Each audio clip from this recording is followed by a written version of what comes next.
Yeah.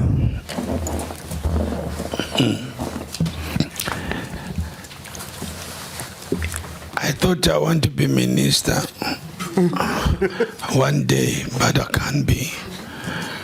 Because once you are a minister, you are an investigator, you are a police, you are everything.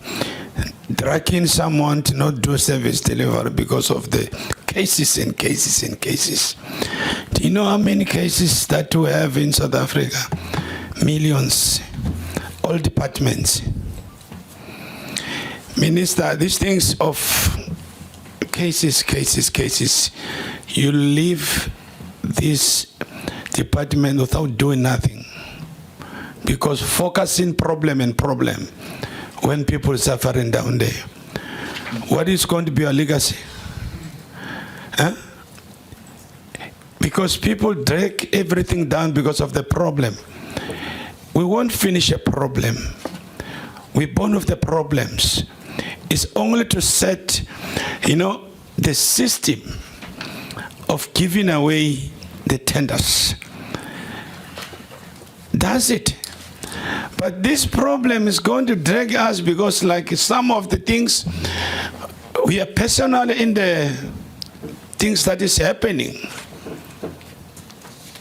It's a millions problems. We can't solve it. Can you solve the problem of apartheid? Because we never have even a little eye, even a finger. Can you go back, you arrest everyone? Then to focus in the future. Because these things is just a game. It's a game what we are here for. Sarah Bathman's 243 million. It's not done, but this is 15 million. Our honorable, they say, how much are you spending for CIFSA, for investigation? It's going to be another 5 million. Now we are losing 20 million. 10 million, we are losing another 25 million. How many cases that you win, department, SIU? How many do you win in the cases like this? Can you take these things, we put it in the right manner, but we'll focus in service delivery. Let's go out there and fix it. Because, Minister, you are going to be end without legacy, without pointing something that is this is me. I was in the local municipality for 14 years as a councillor. I know what is the problems of corruption. I know, without reading, because I was inside of corruption. I was inside of the corruption because once you're a ward councillor, you are the monks of the corruption because things happen in front of your eyes. You see? I know I can read everything without writing. I'm the weakness. How you are providing these tenders to the people. I know. You cannot end those things until you change the system of this country. We'll fight amongst ourselves. Where's the white people here? Nothing. We are all Myanmar here. We're all blacks here. Eh? Can you get a system to protect our structure, everything for the community? Can you get a new system? How to fix it? And uniting ourselves. Social cohesion is more important in this country. Because these things dividing us.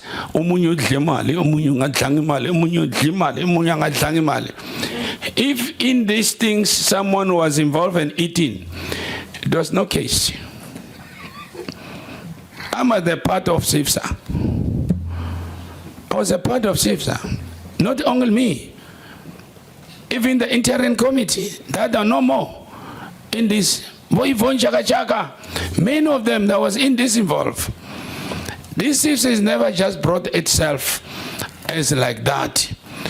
It was a channel how to bring CIFSA for South African sectors, music, everything.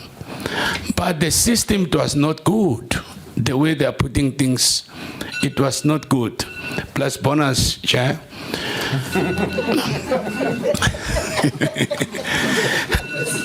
Just a bonus. VAT.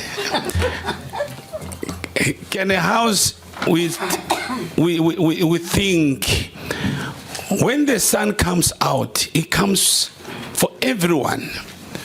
When the sun comes out, it comes of the good things and bad things. We focus too much on the bad things than to fix it. Sitting, wasting time, just because we want to grade the time, minister must end up like a useless. End of the day. Crying. There's corruption. We dream corruption. We talk corruption, not service deliver. Thank you, Chair.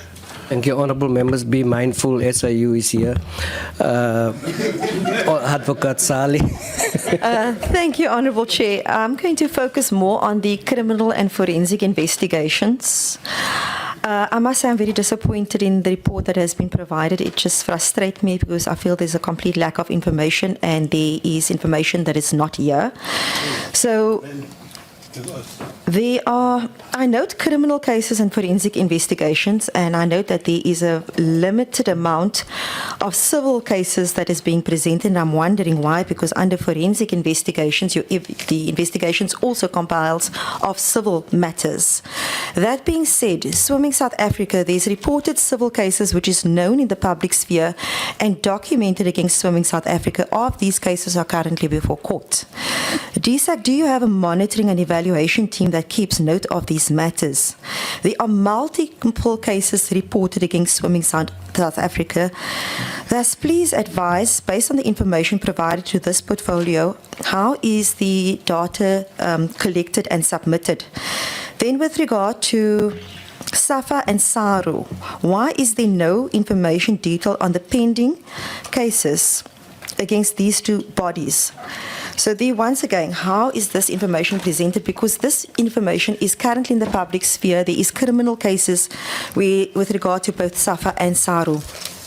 Then I noted on Motorsport South Africa, I note in a case cited, there is mention made of others and another. So surely there must be exactly the names of who the others and another is. Has the department received any invoices on Motorsport South Africa's cases? How much money in total has been funded by the department in the past 10 years on legal matters? I've noted that cases presented to the portfolio and cases on Motorsport South Africa's website differs. The cases before court is far more according to the website than what we have received. So please have a look at Motorsport South Africa's website and determine how much cases is actually there over the past 10 years. Then with regard to Boxing South Africa, Honourable Minister, on the 27th of August, you were tasked and agreed to the investigation of Boxing South Africa, and that within 21 days a report was provided. Shortly after that, the board of Boxing South Africa was dissolved and a new board was established. The task of ensuring the investigation, Honourable Minister, was for your accounts, and it is now 6 months since August. What is the status of this investigation? I note that there was indication that the new board was to be tasked, but we are sitting 6 months down the line and we cannot continue on this route. So what is the new deadlines being provided with regard to that investigation? Then with regard to, there were several entities that has not provided information with regard to the cases, and we all know, or should know, that there are cases against Netball South Africa. So it makes me wonder why are these entities not responding, and what measures will be taken against for them for their failure of responding. Then we have mentioned with regard to the infrastructures and, everything that we've witnessed and where the problem does lie. And Honourable Minister, you are correct that the municipalities are largely to blame as well. But we know that the corruption starts from the top, and it's also like a fish, it rots bottom and top. So there's many entities in between that has also been securing funds out of what is supposed to be structures meant for our people. So I'm very concerned as well with regard to the lack of accountability, transparency, and the failure of going after these entities. Because I know that we spend a lot of money, for example, on the court cases. It's shocking the amount of money spent on court cases. When are we going to start recovering money lost because of the corruption and failure that we've been witnessing? I thank you. The legacy issue. No, trust me. I will have a legacy. We will have a legacy. We will not allow the wrongdoing of people to stop our legacy. Bona, we will have a legacy. That's what I can promise you. Before reshuffling, I will be able. We will be able to point out that we've done. The president. On a lighter note, Chair, the president called me a month or 2 months ago, and I was in a good mood. And I saw the president phone me, and I said, "Hello, President." He says, "Minister McKenzie, I'm just calling you on a reshuffling issue." I said, "Ow, so quickly." I've not even done. He says, no, I'm just involved with the ANC is going to reshuffle. It was the Justice Minister and Housing. He says, courtesy, we always call in the spirit of the GNU all the leaders. I said, yeah, reshuffle them. Reshuffle them.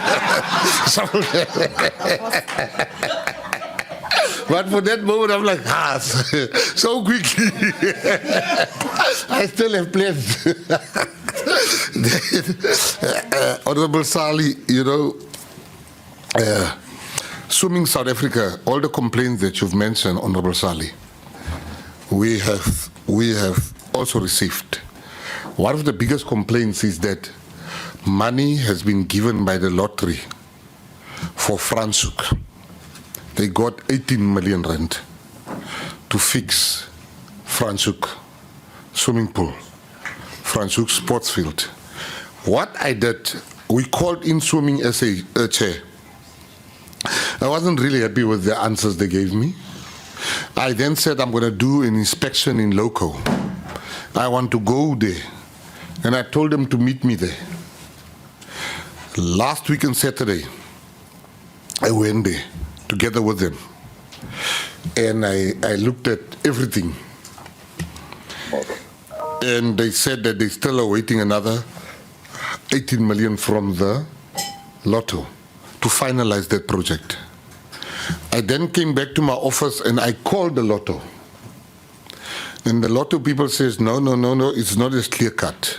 We have sent out officials as the lotto to go and see, indeed, has the 18 million been spent wisely. And they will now get back to me today, actually, to say are they going to give the next 18 million. We've also asked Swimming South Africa some serious governance questions. One of the questions we asked them is about the issue of that they changed the constitution. I even attacked them and said, you have not delivered one Olympic swimmer in 30 years. They mentioned a gentleman, a good swimmer's name there. I said, one. And we don't know him because he's not received any medals. You've not in 30 years, it can't be. So we are having a meeting with them in 2 weeks.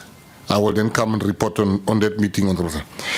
SAFA does not have a case against them. It is the president of SAFA and some members there that has cases against them. Now, once again, and I'm glad you asked this question, Osali. I've read too many, the most career limiting thing I can do is to make sure that FIFA expels South African soccer. I would be the most hated man in this country. And the rules of FIFA are very clear. You can only investigate. You mustn't get involved in the affairs of FIFA. So it's a fine line that other countries has made that mistake. So what I've done in this instance, the players were not paid in December. I then got a tip off that there's another country that wants Hugo Broos, which is the best coach we've ever had in a very long time in the national squad. Because he's also not been paid. The women players has not been paid. We then said with the CFO and the acting director general, we said, let us advance them the money that we promised we're going to give them.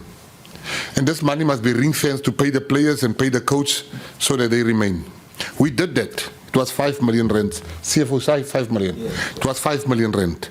They're supposed to get another 5 million on the 1st of April. They're not going to get that because that was the advance that we've given. So we now put our hands. The SAFA board is having that as an agenda item, what to do with the. So I am a bit reluctant to interfere, Honorable Sali, in that matter. SARU, I don't know about any investigation except also against investigation that they launched. Mr. Rian Uberholz, the CEO, has launched an investigation into this company called One Something. It's the company called, and they say that he's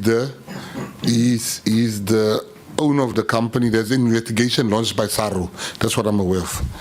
Motorsport, I called them and I said to them in one sentence, I said, this sport is Snow White. It is lily white. It can't be. It is not good for social cohesion. I want you to come and show me your plan. They came with the best empowerment plan I've ever seen. But I said, but this plan doesn't reflect on the course.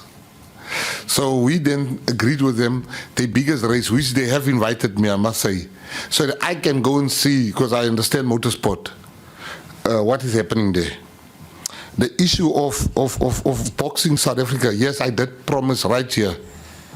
But also right here, I came back and I said that now that there's a board, the board will now continue with that matter. I am very excited for boxing SA, but I can also tell you, Honorable Sali, if it makes you happy, that the horror stories in boxing SA will break your heart. One horror story that I'm fixing now on the 30th of March.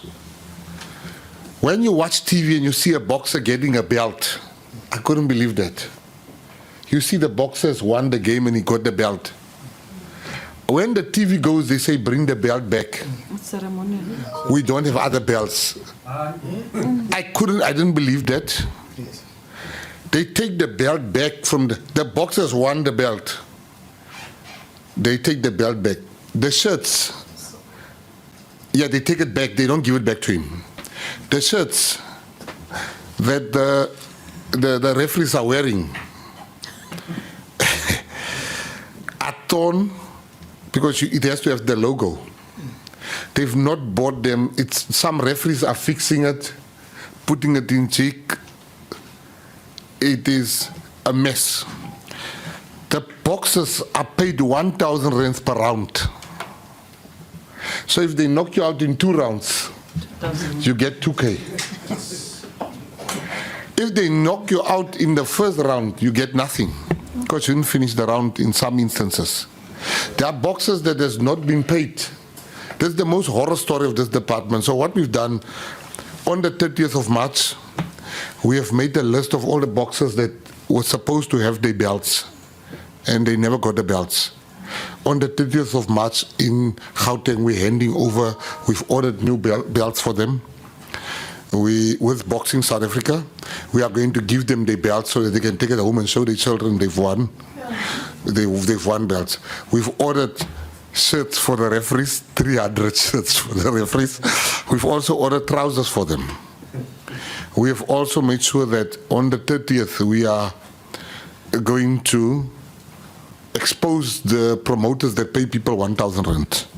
That is boxing South Africa, Honorable Sali. Then the issue that you've also mentioned of the recovering of funds, it's a bit out of my jurisdiction. I can just give over to the SIU and the Hawks, but I always read how much money they get back when they sell the goods that has been bought with illicit money. Then Honorable Khosi, acting, I answered that, the acting problem. Honorable Bilankula, the vacancies, I think I've also answered that in SIFSA. SIFSA is a problem, but there's something that you've mentioned which is very crucial. You said SIFSA has been investigated for years, but they investigate them and they still give them money. For the first time, SIFSA is not getting 1 cent while they're being investigated. So just to show you that we are different from how it has been dealt with. Where I am sitting as the Minister of Sports and Arts and Culture, SIFSA is dead. We are making new different sector representatives in the department. I must congratulate the department who was a COVID-19 in the action they've taken, as you mentioned, with how they've looked after artists during that time, although also there's also investigation regarding how funds was, yeah. And Chairperson, oh, you also spoke about transparency. There will be full transparency. The Chairperson, you spoke about NFVF. NFVF was a mess. Let me not even argue what you are saying. But now, let me argue with you to tell you that NFVF is on the right track. They've had the new board. The new board, same week when they were there, they put out everything, the interview processes. Last week they had the interview process for a new CFO. The interviews happen within prescribe of the law, and then you mentioned the interview processes that happen with the board members. You know, when people complain on social media, they tell half the story. The very same people that complained, the independent producers, they then wrote me a letter where they said to me, take this person and put them on the board. I said, this is corruption. I can't do that. You are complaining that the process is not fair with the left hand. But on the right hand, you are actively asking me to commit corruption. And the letters are there if they want to deny. The same happened with the people that complain in boxing. They've given me names of people that I should put on. I said, it doesn't work like that. I don't know how you guys used to work, but it doesn't work like that anymore. So the Deputy Minister and myself sit many times and we go through, we always joke to say this department is huge. So we are the first to admit we've not been everywhere, but we are getting there. And with your committee, you're keeping us on our toes and you do some of the work already for us. Then we're like, we don't need to go there because the committee was already there. Thank you so much, Chair. Yeah, there's one question not been answered, but Minister, I'm going to ask you a very straightforward question. I always answer straight. I used to say that being new, you are now the minister, you have to respond for what has happened. But if you don't know this answer, you can pass it to the DG. Why up until today, not a single case has been opened on what is happening in Sarah apartment? You know, I feel sorry for, and I'm answering you straight. What has transpired, and this is my opinion, it's my facts, it's not general, it's not everybody's facts, it's my opinion. You know what's the good thing that I have seen, Honorable Chair, with the GNU? It's very hard sometimes to investigate yourself. It's very hard. Whether you the PA, the ANC, the EFF, it's very hard to investigate, or the DA, it's very hard to investigate yourself. And I think sometimes the people that does this wrongdoing, they do it in the name of the ANC, and it's not the ANC itself. It's not the PA itself. It's not the DA itself. So I think the GNU has brought one thing for me where there's no ANC, DA, PA. If the PA is in the let's say the ruling party, and there's some wrongdoing, people look at other considerations like how will this affect the party? How will this affect the party? I can make you numerous examples politically in all our parties, and I'm being honest with that. And people will never admit that. That I think why some people have never been prosecuted or even charged is because there's other considerations you must also look at as a party. But when there's many eyes, it's like in this committee. If PA people were sitting here, it would have been less vigorous. They would not have come for me. And that's just a truth. People like to act like they are holier than thou. If my people were sitting this side of the table, I would not have had, sometimes I get attacked here. I don't think my people would have attacked me. They would have asked me questions. And based on the time, I would have known the answers already before I come out here. So I think why there was no charge. Why I think there was no charge is because, and that's why I love the GNU. It now makes the things that we wanted to hide, it puts out in the open. Thank you, Minister.